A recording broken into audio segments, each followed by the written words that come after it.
Is there any point in living? Man has been brought up by all the traditions in a schizophrenic way. It was helpful for those traditions to divide man in every possible dimension, and create a conflict between the divisions. This way man becomes weak, shaky, fearful, ready to submit, surrender, ready to be enslaved by the priests, by the politicians, by anybody. This question also arises out of a schizophrenic mind. It will be a little difficult for you to understand, because you may never have thought that the division between ends and means is a basic strategy of creating a split in man. Has living any meaning, any point, any worth? That is the question you are asking. Is there some goal to be achieved by life, by living? Is there some place you will reach one day by living? Living is a means. The goal, the attainment, somewhere far away, is the end. And that end will make it meaningful. If there is no end, then certainly life is meaningless. A God is needed to make your life meaningful. First create the division between ends and means. That divides your mind. Your mind is always asking, why? For what? And anything that has no answer to the question, for what? Slowly becomes of no value to you. That's how love has become valueless. What point is there in love? Where is it going to lead you?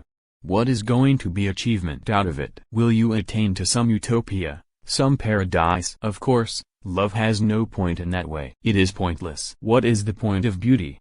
You see a sunset, you are stunned, it is so beautiful, but any fool can ask a question, what is the meaning of it? And you will be without any answer. And if there is no meaning, then why, unnecessarily, are you bragging about beauty? A beautiful flower, or a beautiful painting, or beautiful music, beautiful poetry, they don't have any point. They are not arguments to prove something. Neither are they means to achieve any end, and living consists only of those things that are pointless. Let me repeat it. Living consists only of those things that have no point at all, which have no meaning at all in the sense that they don't have any goal, that they don't lead you anywhere, that you don't get anything out of them. In other words, living is significant in itself. The means and ends are together, not separate. But that is the strategy of all those who have been lustful for power, down the ages. They say that means are means, and ends are ends. Means are useful because they lead you to the end. If they don't lead to ends, they are meaningless. In this way, they have destroyed all that is really significant,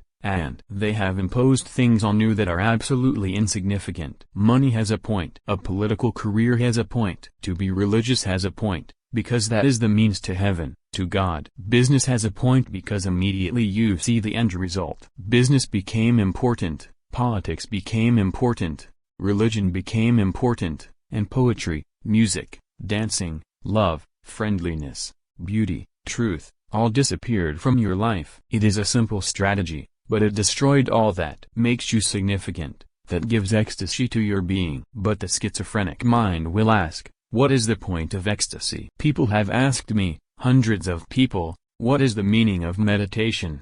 What will we gain out of it?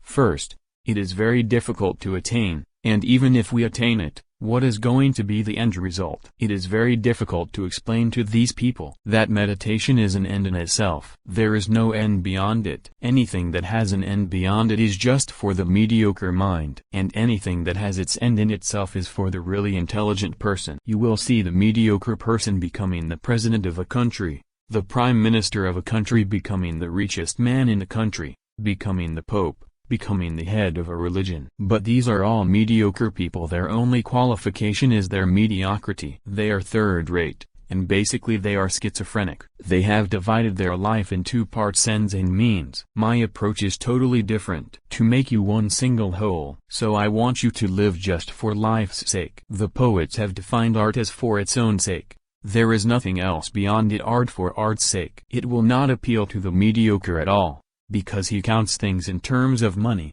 position, power. Is your poetry going to make you the prime minister of the country? Then it is meaningful. But in fact, your poetry may make you just a beggar, because who is going to purchase your poetry? I am acquainted with many kinds of geniuses who are living like beggars, for the simple reason that they did not accept the mediocre way of life, and they did not allow themselves to become schizophrenic. They are living, And of course, they have a joy that no politicians can ever know. They have a certain radiance that no billionaire is going to know. They have a certain rhythm to their heart, of which these so-called religious people have no idea. But as far as the outside is concerned, they have been made by the society to live like beggars.